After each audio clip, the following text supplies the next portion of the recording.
The first place that I can well remember was a large pleasant meadow with a pond of clear water in it. Some shady trees leaned over it, and rushes and water lilies grew at the deep end. Over the hedge on one side we looked into a plowed field, and on the other we looked over a gate at our master's house, which stood by the roadside.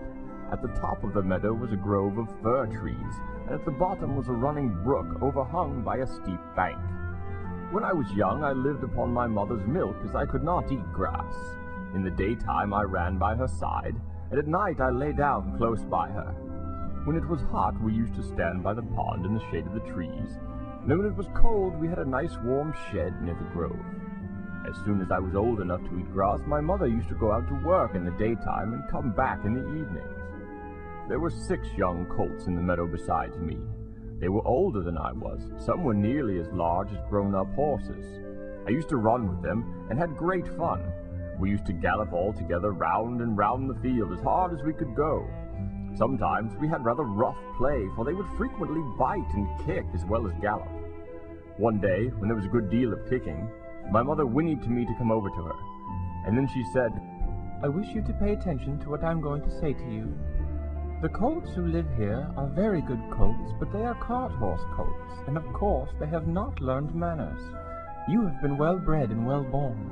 Your father has a great name in these parts. Your grandfather won the cup 2 years at the Newmarket races. Your grandmother had the sweetest temper of any horse I ever knew, and I think you have never seen me kick or bite. I hope you will grow up gentle and good, and never learn bad ways. Do your work with a good will. Lift your feet up well when you trot, and never bite or kick, even in play." I have never forgotten my mother's advice. I knew she was a wise old horse, and our master thought a great deal of her. Her name was Duchess, but he often called her Pet. Our master was a good, kind man. He gave us good food, good lodging, and kind words.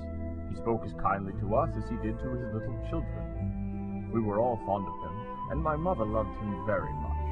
When she saw him at the gate, she would neigh with joy and trot up to him. He would pat and stroke her and say, "Well, old Pet, how is your little darky?" I was a dull black, so he called me Darky. Then he would give me a piece of bread, which was very good, and sometimes he brought a carrot for my mother. All the horses would come to him, but I think we were his favorites. My mother always took him to town on the market days in a light gig. There was a ploughboy, Dick, who sometimes came into our field to pluck blackberries from the hedge. When he'd eaten all he wanted, he would have what he called fun with the colts, throwing stones and sticks at them to make them gallop. We did not much mind him, for we could gallop off, but sometimes a stone would hit and hurt us. One day he was at this game and did not know that the master was in the next field. But he was there, watching what was going on. Over the hedge he jumped in a snap, and catching Dick by the arm, he gave him such a box on the ears, made him roar with the pain and surprise. As soon as we saw the master, we trotted up near to see what was going on. "Bad boy," he said. "Bad boy to chase the colts. This is not the first time nor the second, but it shall be the last. There, take your money and go home. I shall not want you on my farm again." So we never saw Dick any more. Old Daniel, the man who looked after the horses, was just as gentle as our master. So we were well off,